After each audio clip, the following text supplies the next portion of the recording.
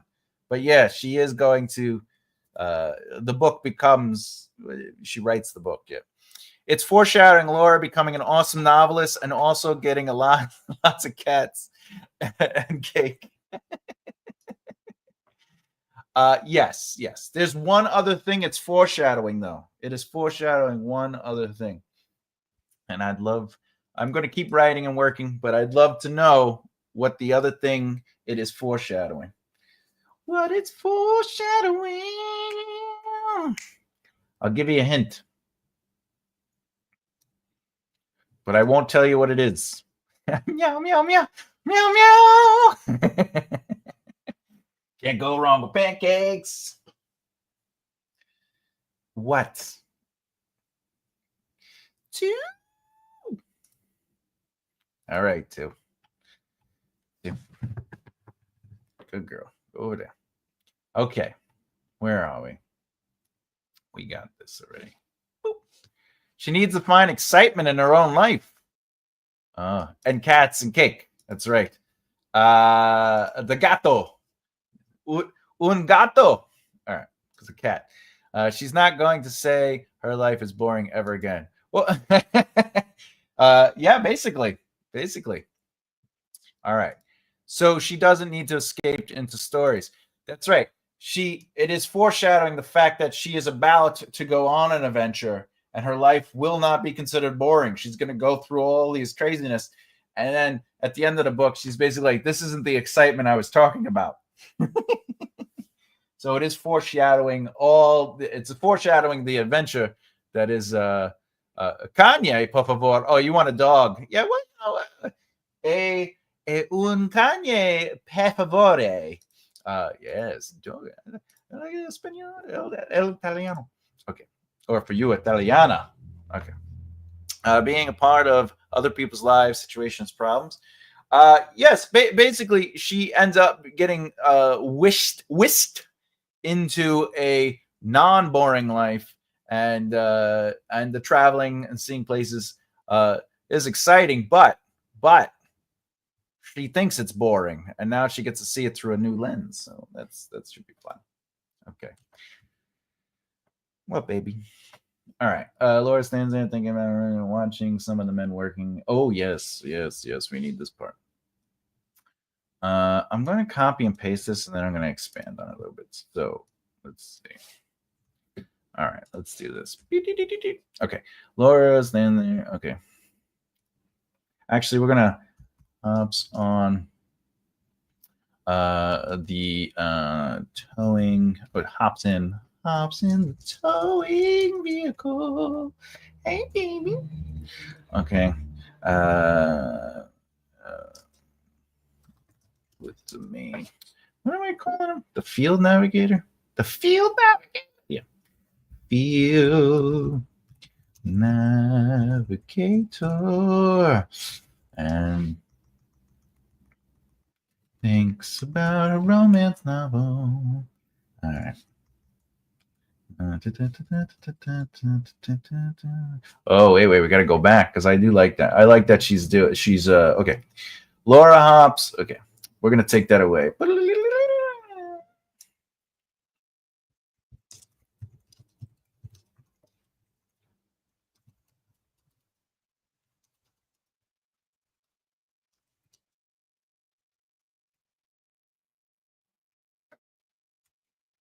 We're watching some of the men working. She has a book fantasy, okay, of the men being filthy from working and being romantic with a woman, but it has to be really bad. Okay, so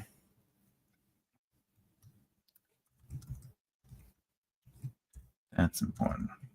I'm gonna have to work on that scene because I think it should be silly. But let's see.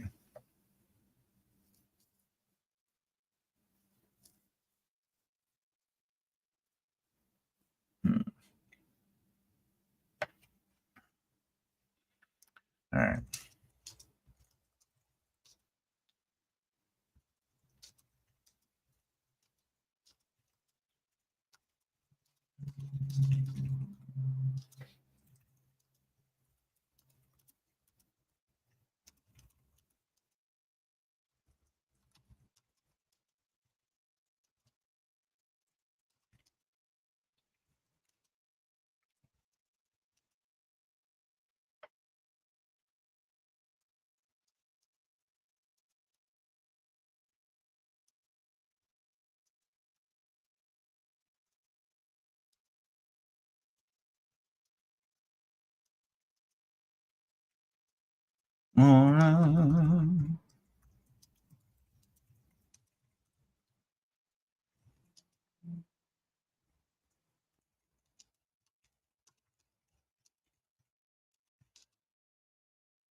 Okay.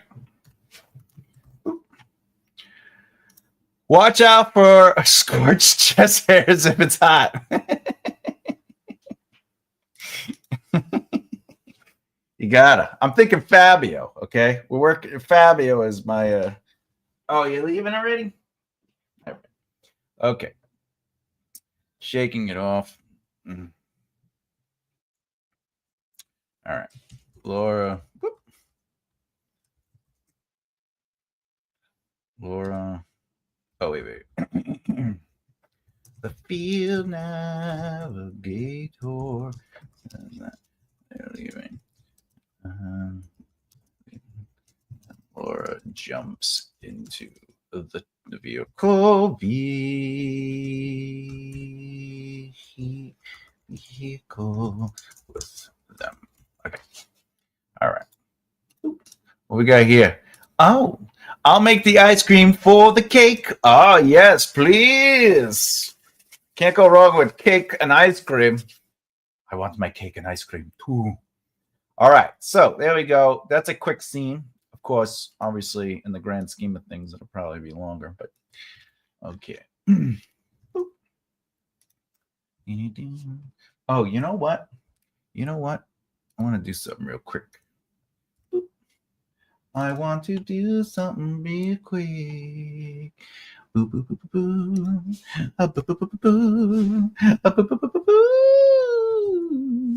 Okay. All right. So the first things first, this is chapter 1. So we want to figure out what the word count is for zero draft here. This is 906. 906. All right, here we go. 906. All right. Let's bring that up a little bit. Boom. All right. And then we got to do the second scene, which is this. And the zero draft is at 428. 428. And then, oh, I haven't done this yet. But I do want to show you something. I did a little thing here. So I have a formula over here that it takes what I work out in the zero draft, and then it basically multiplies it in a way that adds a percentage of growth. So looking like if I write 900 words in the zero draft, there's a strong chance, just based on like my history of writing. That's how I came up with this formula. I came up with the percentage based on doing retro math, where I was like, oh, because I keep track of all my records, so I have my zero drafts, my outlines. So when it came to my zero drafts, I was doing about 135 to 137, in this case, 137% more words were added for immersion and cleaning up the scene a little bit. So my zero drafts were really good at being the foundation, and then just filling it up and cleaning it up, I would add a little bit more. So according to this, that first scene is going to be about 2,100 words. And the reason for that is because it's action. more action you do, the more words you're probably going to use because it's going a little quicker, but also you have to describe things and stuff is happening. The second scene, as you can see, will be about 1,000 words, give or take, because it's pretty much the dialogue and conversation and character. So as of now, we're saying 419 because that is the notes of words, but we haven't worked it out yet. So we're going to talk about that in a second. Ooh, it's a sexy it is the sexy spreadsheet. Welcome to the sexy spreadsheet. If you're wondering why these numbers stay the same, it's because as I'm working on it, right? Let's say I write out 10 chapters, okay? All right. Let's say I write out 10 chapters. If I go back and I'm on my third draft of chapter 1, right? It's going to show me where I'm at up here. If you notice, it'll show me like what my word count is at. So it just keeps track of it. So these things change automatically until I go to that draft. Then what I'll do is I'll bold it and then I'll actually write the number in, and then that cancels out the formula, but it'll allow that formula to now be the form, whatever. So it's just something I like to do. He's very sexy. Oh, thank you. Yes. But it helps me. Look, I could also over here, I'll write out, like, let's say I want every chapter. My goal is 3,000 words per chapter. So that's my target number here. This is my guesstimate number. These are my draft numbers. This tells me for section 1, right now I have 2,300 words in section 1. I have that for each section. So that's pretty exciting. I have these are the scene titles. They're not necessarily in the book, but it's for me to know. So Laura pulling up on her ship, Laura lands and unloads the ship, and then there's the family dinner. Oh, I have to write the chapter title in, which is Laura Olivia's Transporting Service. Okay, so that's the chapter name. Okay. But as you can see, oh, look at that. Yeah, I have all of it. Anyway. All right, let's go back. Boop. Okay, where were we? Is it very sexy? Yes, and nice. All right, now Laura's in the house. Okay. Laura grabs a bowl of food from the full table. That with dinner. Now, obviously, in a book, you wouldn't write that sentence.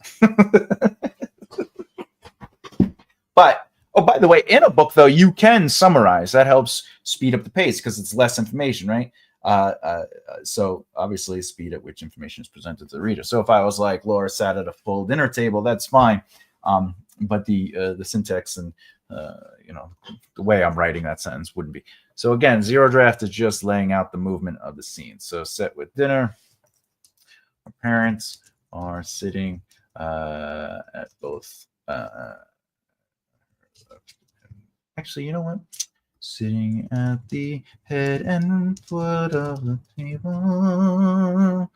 Laura is across from her sister, and the family dog-like creature is sleeping at her feet. Okay. Waiting for food to drop. Which actually means feed me, Seymour. Okay. Okay.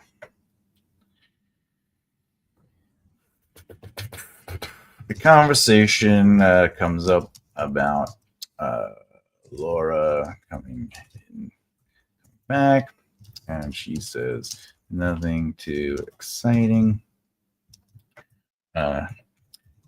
Crashed again. Crashed again. But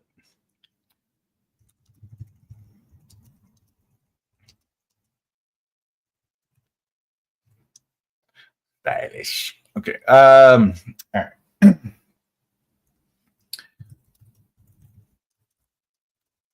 Isn't boring. At least your life isn't boring. to do, what to do with my free time. Wife says, or her mother says that her father can.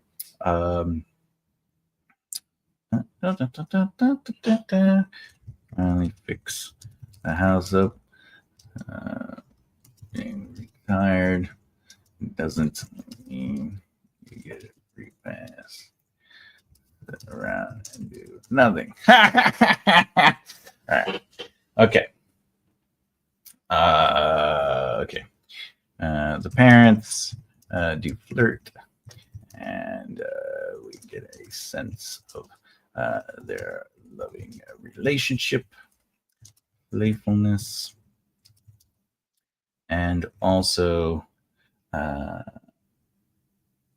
where Laura gets her head in the clouds and hope and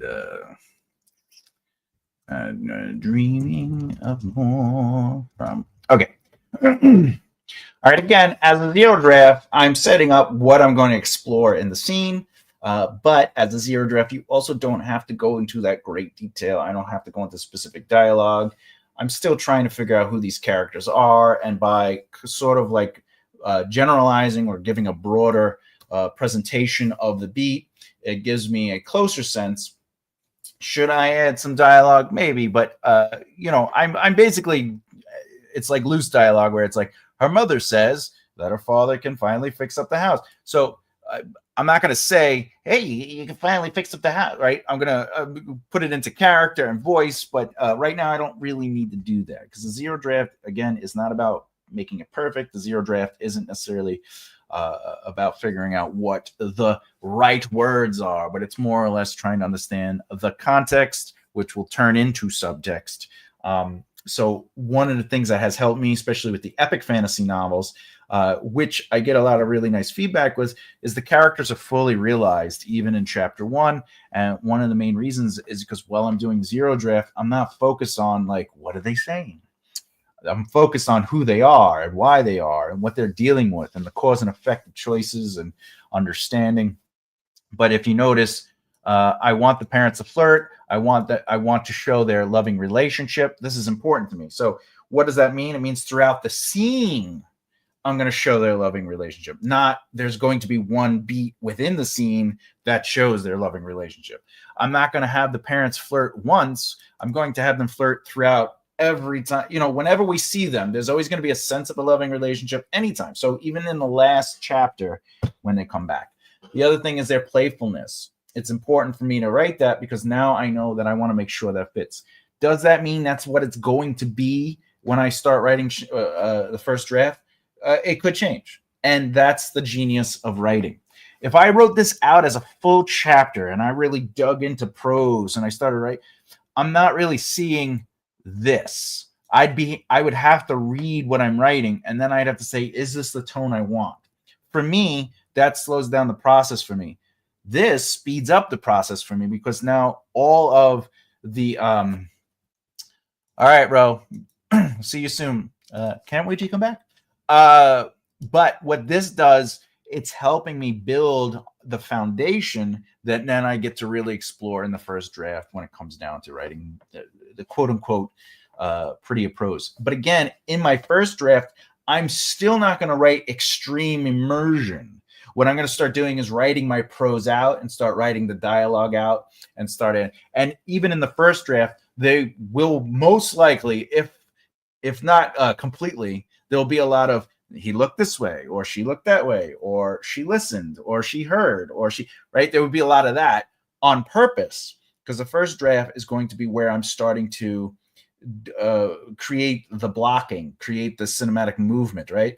And then in draft 2, I start getting rid of the looks and the hears and the listens. I start getting rid of anything that seems generically bland or for example, if I write like they're eating, right?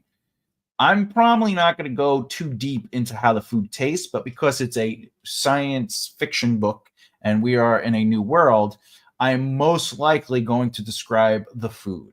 And the reason I'm going to do that is it helps build the world. It helps build character, because what we're going to know what the food looks like. I don't have to write that here because I just know that that's what's going to happen. No.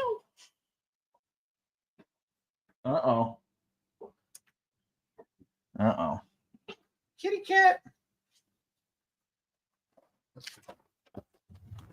Did it come out? Came out? All right.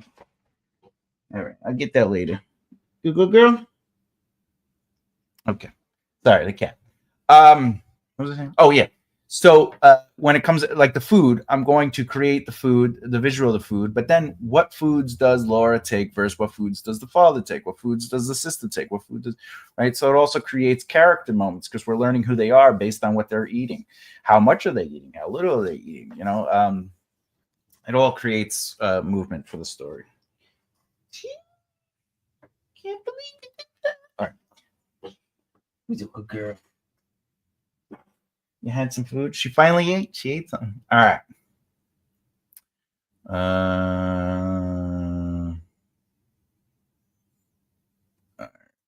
Oh, okay. That's important. Okay. Okay. The father talks about. Okay. Father.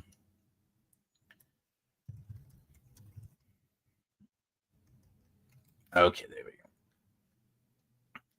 All right. I'm gonna copy and paste this up here, just so I can sort of kind of get it there, and then let's do it.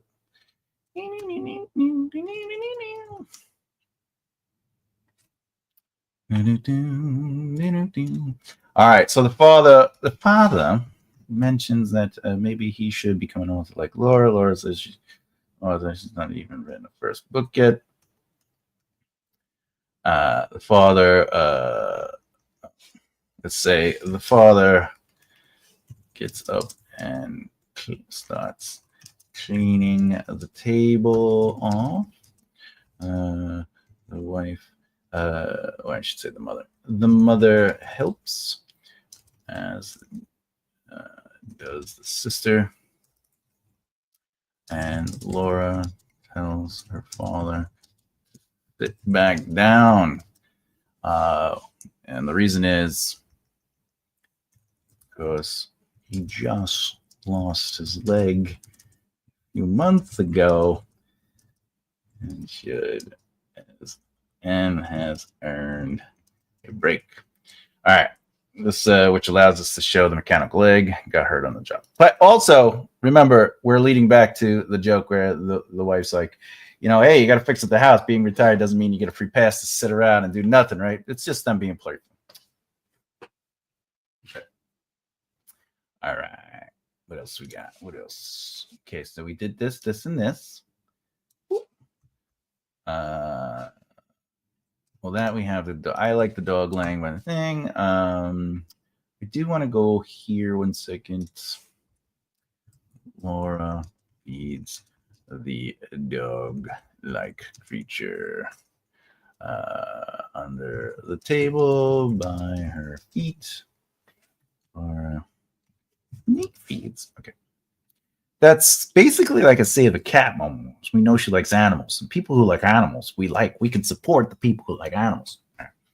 By the way, in the first draft, that Laura sneak, right? It might be like, you know, grabbing, grabbing fat plate, grabbing a fat from my plate, because it'd be first person, right? So from my plate, squeezed between my fingers, grease lining,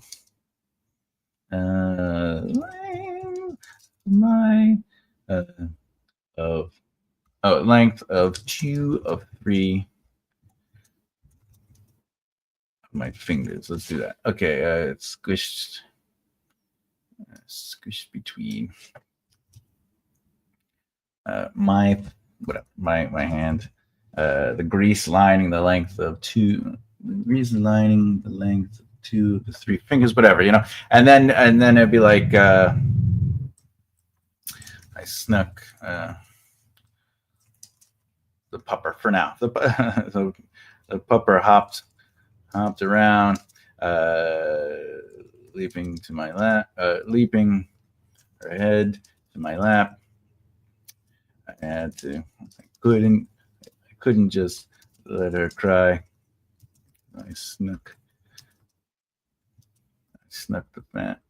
the treat. Snuck the treat to her. Her tongue warm and whatever, wet,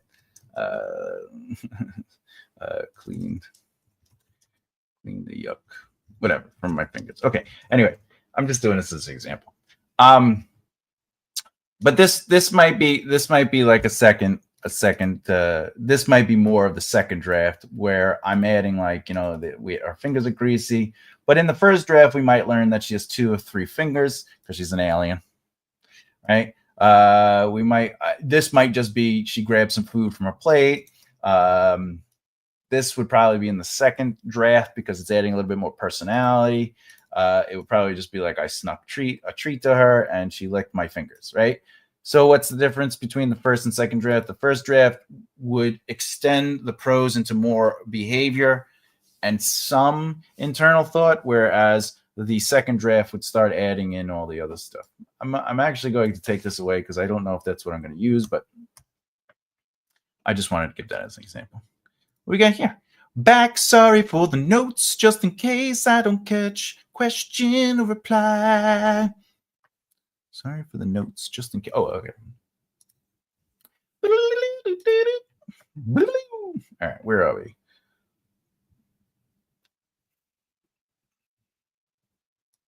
I'm just going to copy and paste this and then build on it. Copy and paste and then just build on it. Because I'm going to copy and paste and just build on it. All right. So, well, cleaning up the kitchen as a family, their conversation falls into the crash Laura had. And all right, he's struggling. Okay. The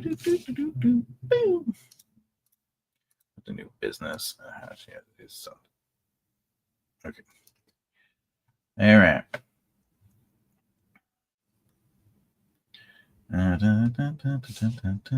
This will be subtext, but family supporter, encourage her writing, but they also are proud of her for starting a new company, and she doesn't want any help with paying for the new ship. Okay.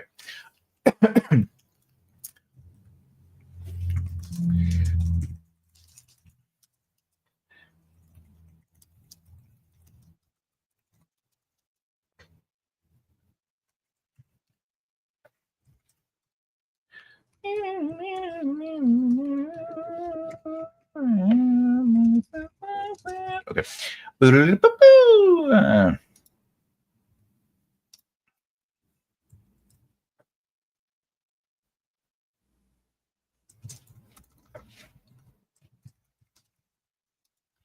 Get me right.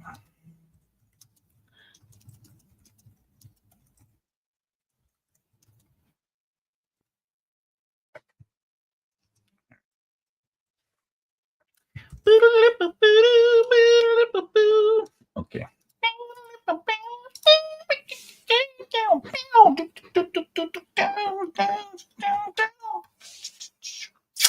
All right.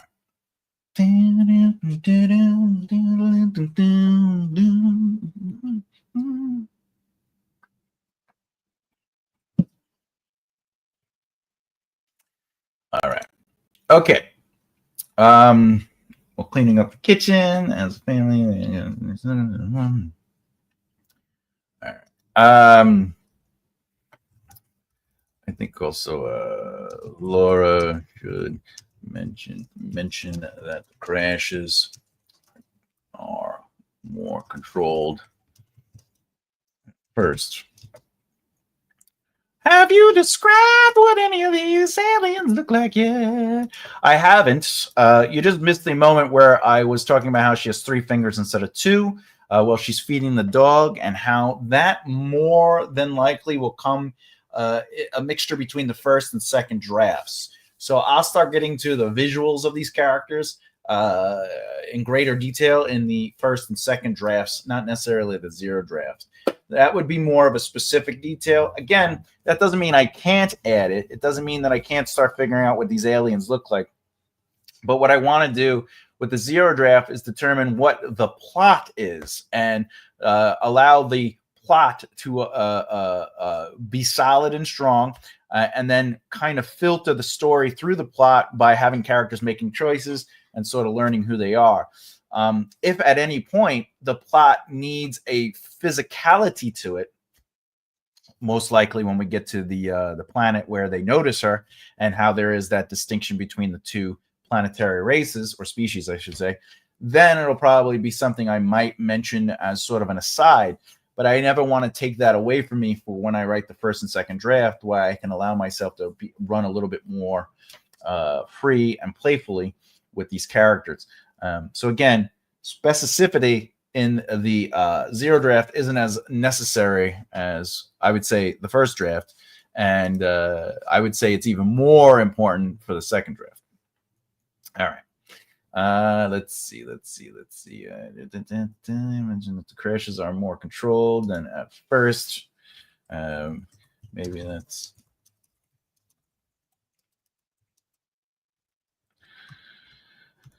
Okay.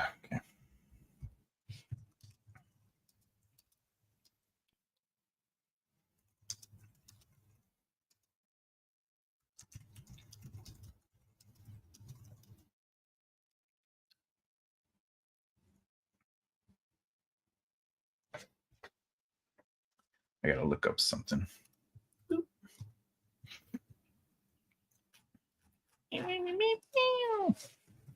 War.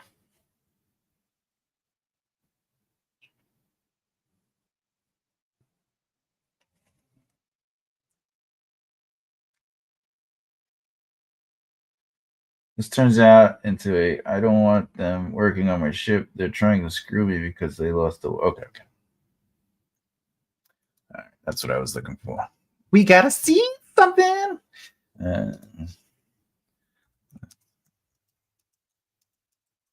Wait, what was it? 476. And 476 DR. Is it DR? DR, yeah. 476 DR.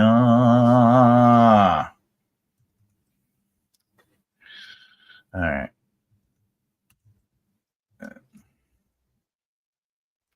Okay. Her family. They also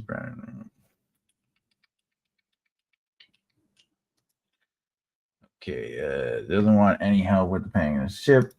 First year was tough, but I'm in my second year, and by the 5th, this baby will be paid off. Anything. If I fail, at least I get to see the galaxy. All right.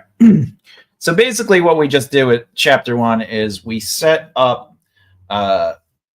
We allowed ourselves to set up who Laura is, her hopes and dreams. We set up her motivations, her stakes. Right. So the stakes are. What are the stakes actually? Let me put that to the audience. What are based on this chapter? What are the stakes we're trying to create for Laura? Okay, we basically mention a lot of that towards the end in this moment where she's saying, look, you keep crashing the ship, you'll be paying for trash, right? So she needs the ship for her job. It's a crappy ship, so all these things are happening. So what is it that we're creating with that information to develop stakes? The stakes are well done, correct. And it is a 20, what is it? A 40, 30.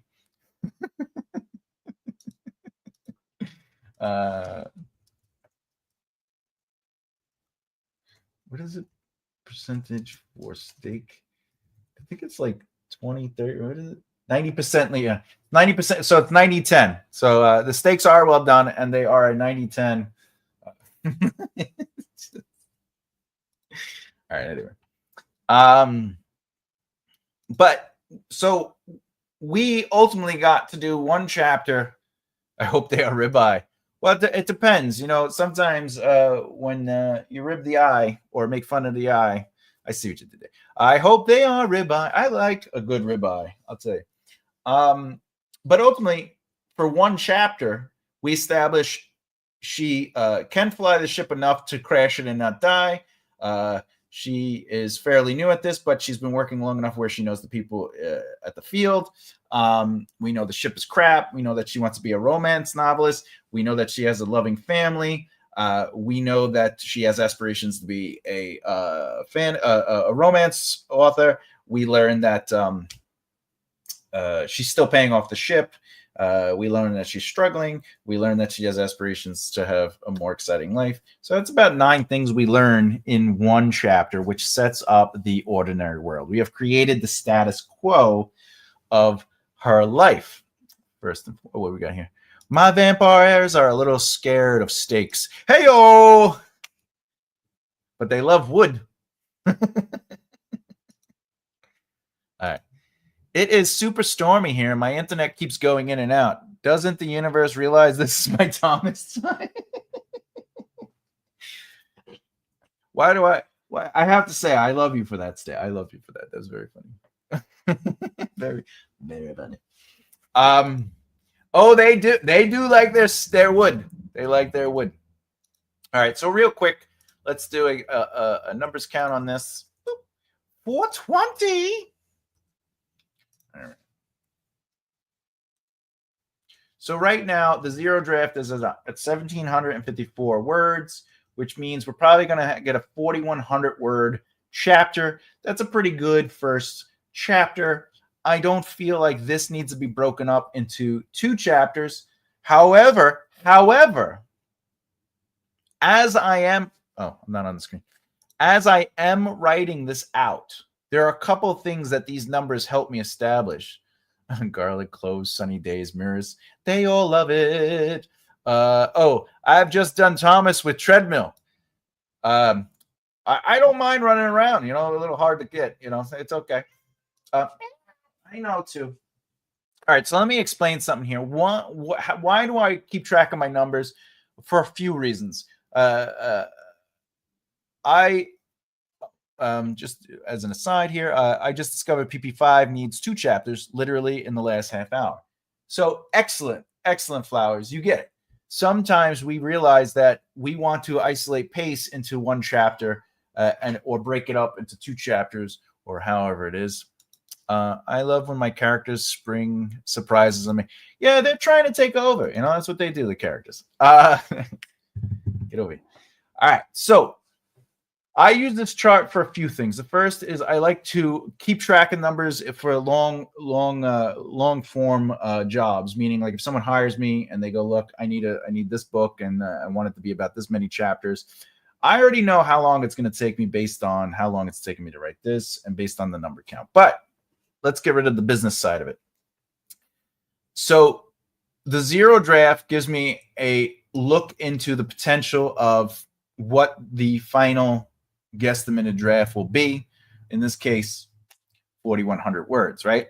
But if I did want to break it up into 2 chapters, these 2 chapters would create a 3,000 word chapter. This would be the coming in and she's unloading the ship, and then we dedicate another chapter to the family. So while I'm writing this, if by the time I'm done with the first draft, it either is close to these numbers or over these numbers, that's when I start getting to decide. And the reason is because right now, 4,100 words, with these having 3 scenes broken up by hard chapter breaks, that controls the pace because a hard chapter break does a reset. But if this scene gets to 2,000 words and this scene is 2,000 words, that would Warner it being its own chapter, and then that would allow me to give the family dinner and get together its own chapter. So that's important. That's why the numbers are important, because it's slowly but surely helping me understand what's going on. All right, what we got here? My characters have recently decided to do their own thing. At this point, I'm pretty much just along for the ride. As they say, right? You got the my favorite cup here. My characters made me do it, and they do. They do. They're in control. They control us. That's why mine aren't plotting ahead, because I didn't do the zero draft as I was naughty and started writing. Again, no one is judging you except for the cat, apparently. But more importantly, you got to find what works for you. I like using the zero draft because with the way my brain works is I like to build slowly but surely onto ideas. That's the only reason I like doing it the way I do. It doesn't mean my way is the best way. It's just a way to do it. And that is why I'm showing the behind the scenes to everyone, because I want you to learn that there are many different ways to do it. But at the same time, you know, oh no, cat butt. She loves us. She does. Come on. What are you doing? You like touching my glasses? Meow, meow. Meow, meow. There's the little baby. Boo, boo, boo. All right. Anyway. She's lovely, right? The way her face looks, that's why we call her Two-Face. Boop. Boop. Because she has like the half face. Those are some nice booty hole shots. Listen, if this whole writing thing doesn't pan out, I OnlyFans for cats. Meow, meow. What are you doing? No, you keep showing your booty hole. Anyway, okay, so we did the whole first chapter. That means we're going to move on to chapter 2 next week. So that should be exciting. And chapter 2 will be the inciting incident, and I should show this on the screen. There are two scenes to that. There is Laura is she's getting the ship ready for another leave, and then ultimately people show up in that same scene of the gang, and then the second scene of that will be the ship is getting shot out and they're trying to get off the planet. Okay, so we've been doing this for an hour. As always, I give the floor to the audience. So if you have questions about what I did today, outlining in general, or if you have questions about your own stuff, please feel free to ask me. That's what this time is for. While we're doing that, what cat? While we're doing that, we'll do all the ramble. If you're new here and you haven't done so already, please subscribe and hit the bell icon so you don't miss out. Remember, every like, comment, and share helps grow this channel. We are slowly but surely building and rising, and I'm super excited. Not only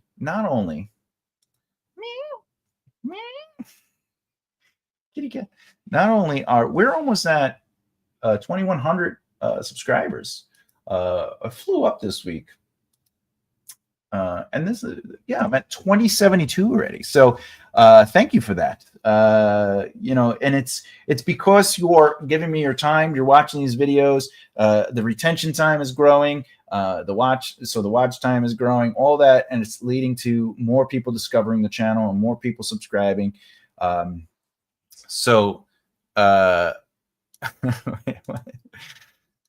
Does she change your screen resolution like more to? No, she's nowhere near the buttons per se, but she has on occasion tapped out some sentences with a pause. He's so funny. She's now sitting on the edge of the table like a gargoyle. Like, that's so exciting, Thomas. Congratulations. Thank you. Yes, DK Cook. Yeah,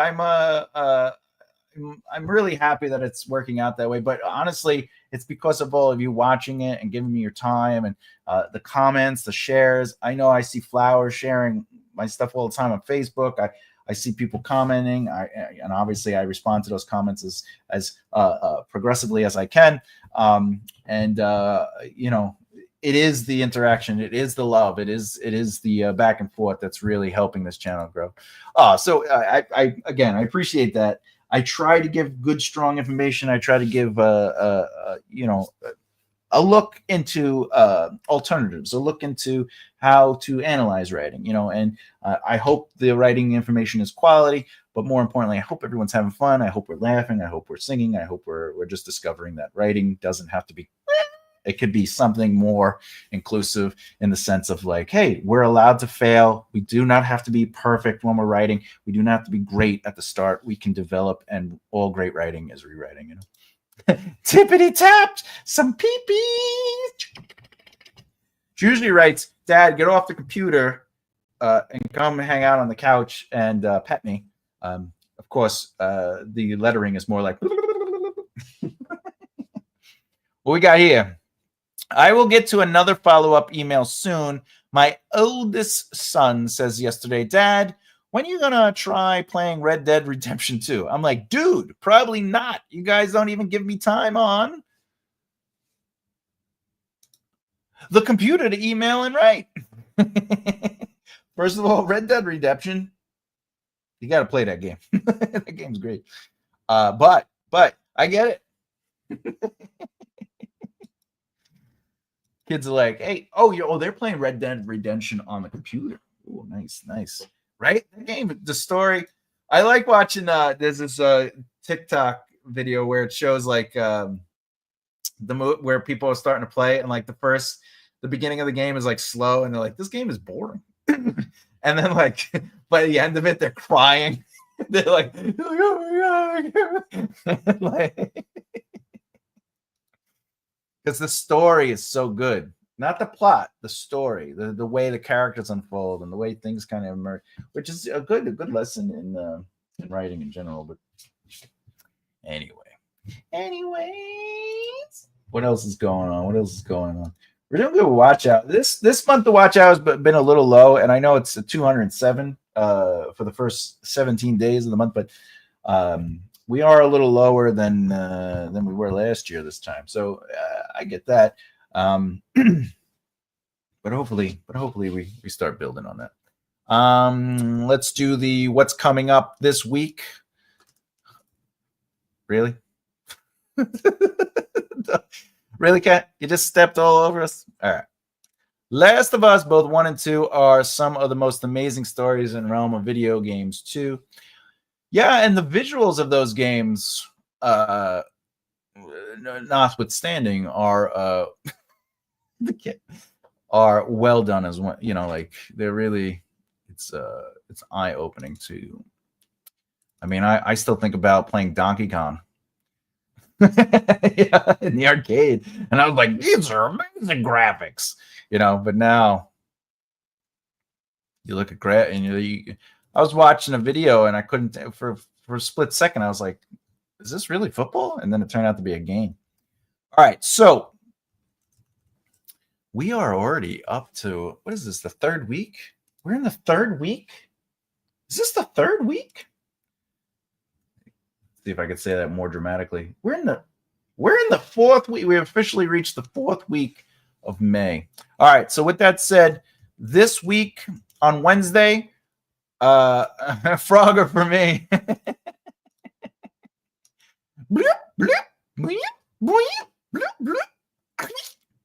Yeah, Frogger was great. I loved Frogger.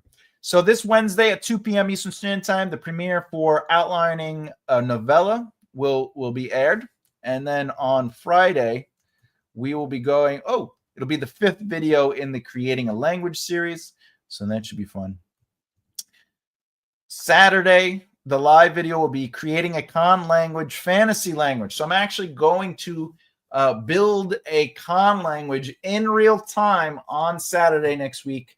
I'm going to show you some of the processes that I do and how I use my template to develop languages in general. And then, of course, we're going to be on the next video for this series. So episode 20 of Write a Book with Me from Concept to Conception. So that should be a lot of fun. Dude, I am so into old school games. Currently working through FF5. Never played through it. Final Fantasy 5. Oh, yes, yes. Again, that's another like Final Fantasy 1 versus like Final Fantasy 7. Like the evolution of, and by the way, Final Fantasy 7, for anyone who's listening, is old.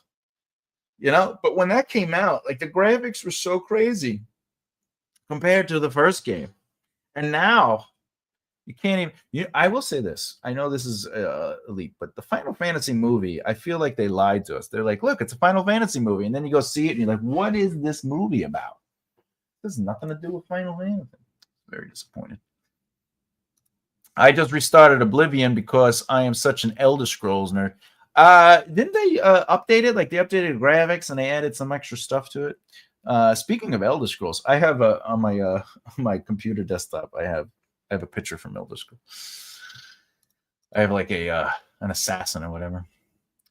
5th, 1, 4, 6, and 7 are the best. Yeah, I mean you can't beat the first one, even though you can't beat it. I will tell you, this is not Final Fantasy, but A Link to the Past, Legends of Zelda 3,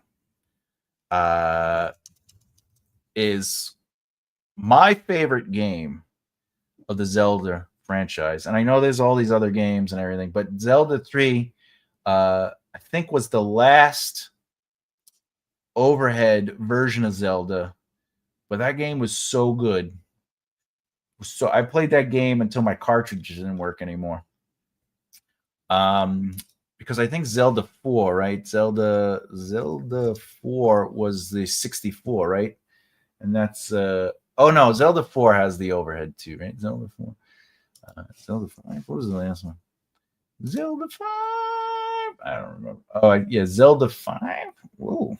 Some of the graphics though on the Zelda games are so beautiful, but it's just something so simple. It's sometimes you don't need all the bells and whistles, you know. Yeah, Final Fantasy 4. Final Fantasy is gorgeous, beautiful. It's just beautiful stuff, especially the cut screens and its scenes. Oh yeah, that's a good one too. That one though, isn't that for what is that for? I forget which system that's for. It's definitely for Nintendo, but the mask. It's the mask gameplay. Yeah, well, that's when they started going to 3-dimensional. I think that is the Nintendo 64, I believe, and that's where it was like 3D. But anyway, you're right. Okay, what we got? Oh, I gotta continue doing the other stuff. By the way, if you don't know, if you're new here, makearightlefthear.com is. Do you have what it takes to make a right left here? Do you, punk? That's where you can find all my stuff. From my books to any personal appearances I will make eventually in the future when I escape the home. And but you can see what's coming up. You can see the self-help book that I'm working on is coming up. You can see news on me and classes. Speaking of classes, yes, I am starting at the library, but more importantly, I will be trying to set up a live class that is going to be continuous. So my goal with that class will be to ultimately, it'll be a place where not only am I going to like teach a topic for like 30 minutes, but then it's me helping the students work through their stories. It'll be a closed class. It will not be live on YouTube. It'll be a closed class. We'll be using most likely Google Meetups. And there'll be 2 versions of that class. There'll be the core class, which is what I just mentioned. And then there's the enhanced guidance, which will be basically outside the class help. So you'll get the class itself with that. And then I will also help you with other stuff, from chapters to helping you with outlines to character development, and also with prose and writing. So I'm working on figuring out when that class will be best. Keep in mind, if you are not able to attend the live class for the core class, you can just have me for the enhanced guidance, where once a week we get together and we work on your story where it's more focused. So you ask me questions about yours, I look at it and stuff like that. So we'll see what the deal with that is. That class sounds like so much fun. Are you limiting the class size? For the core class where it is ongoing, I am not going to limit the size of it. However, if it does get to 30 students in the live class, then I'll probably limit it to 20. But at this point, I don't think I'm going to get 20 students right away. So I guess I have to answer your question. Yeah, I'm limiting it to 20, 25 students. But that's because it's going to be more. Here's 30 minutes of education, and then also, what are you working on? Let's talk about let's give each student one question about their book or something they're trying to work on the book. The enhanced guidance, though, because of my time, I will probably limit that. But honestly, I could probably take 10 students or more for that, because it's only once a week for an hour and a half of personal time with the student. So, but again, I'm still working on figuring that out. Most likely, I think we're going to end up doing, I think the most popular time was, let me double check that. Thursday at 2 p.m. Eastern Standard Time for the core class. Which means if you can't attend the core class on Thursdays, 2 p.m. Eastern Standard Time, you could always just go with the other one, which is more focused. Anyway, it focuses on you as a person and your writing. So I like it. And don't sell yourself short. I bet you'll hit 20 before you know it. I appreciate that. The thing is, even though I come from a marketing background and I studied marketing and business and all that stuff, we are here. Are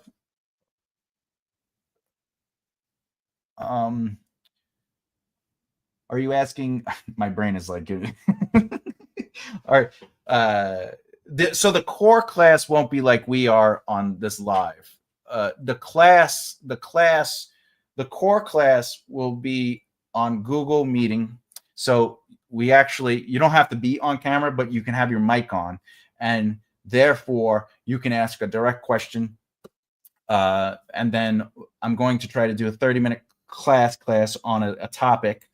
And then I'm giving the floor to the students, but it's less comments like this and more direct. So it's, we'll be able to interact with me in a more personal way. You could have the camera on, you could just have the camera off, but the microphone will be there.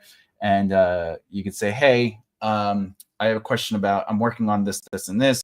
How do I approach it? And then we could kind of work through it in the class.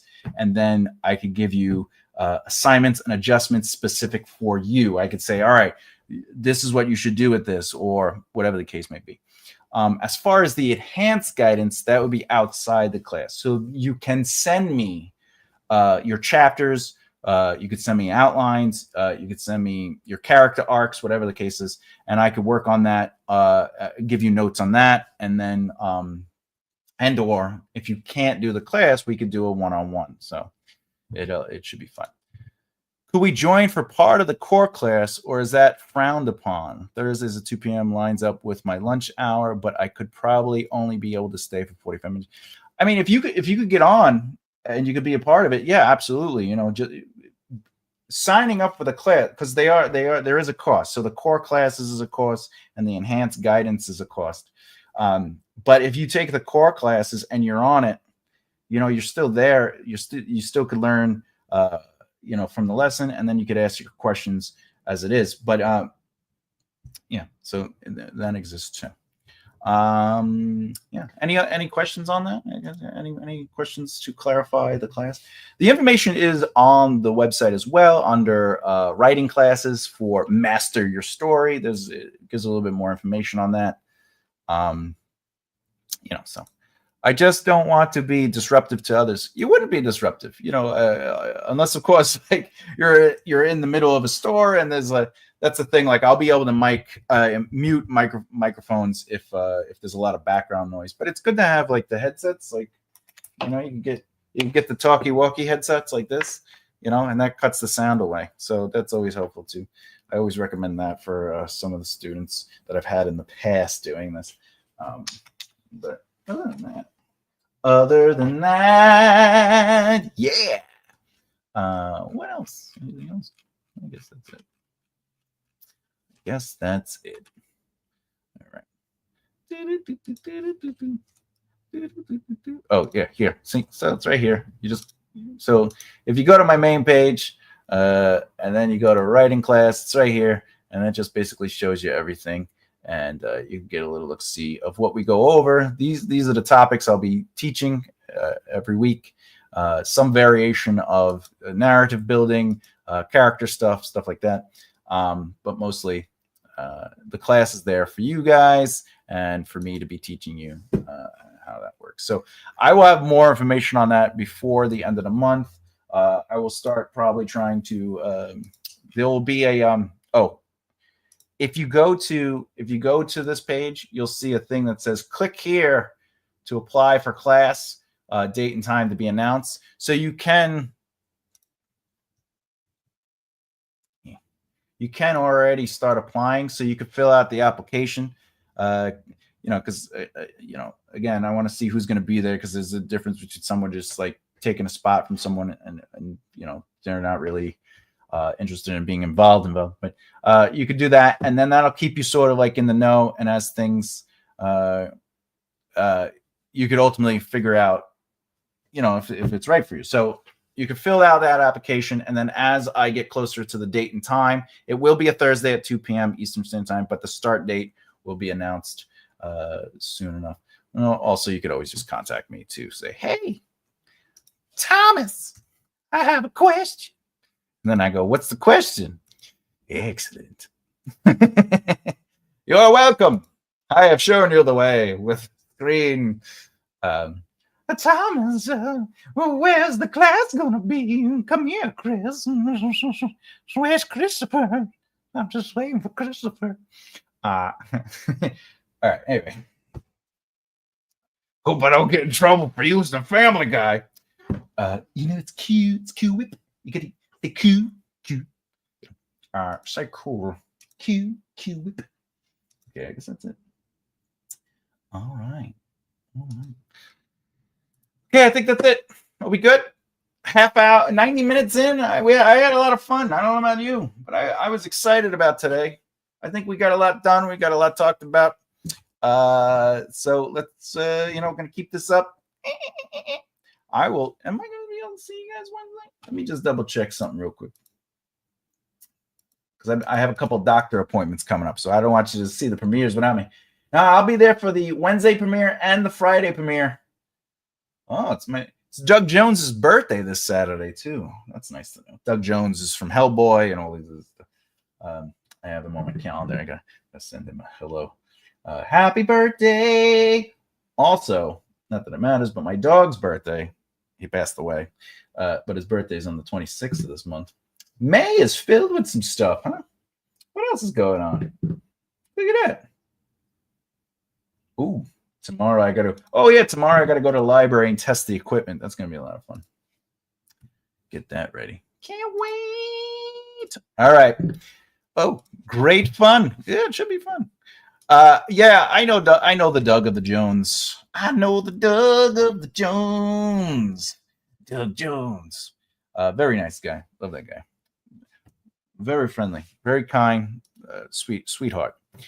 Now, are those memberships intended to be annual, or can you drop off and back on? So it's a monthly. So, the memberships, or the you mean signing up for the class? If you sign up for the class, it's monthly. So you pay, if you pay the $100 or the $250, it covers 4 classes.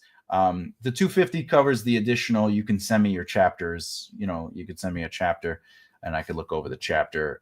You could send me your outline. So it covers that as well, which is outside the class, and that takes physical work for me to do. So that's why it's a little extra. But you do the 4 classes, and then if you want to take a break, you can take a break, because it's just going to be ongoing. And it's just a way for you to have a writing teacher and developmental editor basically to work with. It's just with the core class, it's less one-on-one with no one else, and with it's more like we're in a class and you're in a class and you're raising your hand. You go, I'm working on this thing. I need help with this. Can you look at this, in real time? And I go, yeah, these are the things you got to adjust to work on, or, whatever. So that is the difference. It's just ongoing. But if you're like, hey, look, I want to take 2 weeks off, take 2 weeks off, and you're like, I want to come back, you just pay the price for the 4 weeks, and then you're there for the 4 weeks, and so forth and so forth. That's awesome. He was so funny in the Shadow series. He's a great actor in general, one of the best creature actors ever. He really is. Yeah, he's. I prefer when he's not in costume, so he gets to kind of be himself. Because I know how it must feel to be wrapped up in all that stuff. But he's in Son of Anarchy. He has a cameo in Sons of Anarchy. He has a crazy cameo in Sons of Anarchy, and I can't even explain it on the show, or I feel like I'll get they'll shut my channel down, because it's such an insane scene and there's just so much going on. But Ron Perlman's in it, Doug Jones, what's her face, Segan, the girl plays the mother in the show, but she's also Peggy. She's in it, and then some other actor. I don't know who the other actors are. But it's just so insane. Creatures. Well, he does fantastic work. Pan's Labyrinth is just a great example with Abe Sapien, with the Hellboy. He does a lot of roles that you might not know he does either, because he's like hidden beneath stuff, and you're just like, he was in that. But he was in Hocus Pocus. He played the what's his name, the zombie guy. What is his name? Can't remember his name. Something like that. Thank you so much for the explanations. Of course, sir. Of course. He has 17 projects coming up. Doug Jones has 17 projects coming up. Prolific. Well, he also does a lot of independent stuff, which I think is really great, that you could reach out to him and be like, hey, I'm working on this. Can you film me? Who is the character? Oh, he was in Doom. Focus. Oh, Billy Butcherson. That's who he played. Billy Butcherson. All right. Oh, there you go. Boom. Yeah. Look at that. He was Billy Butcherson. He was Billy of the Butchersons. Look how many things he's done. Wow. He's done 180.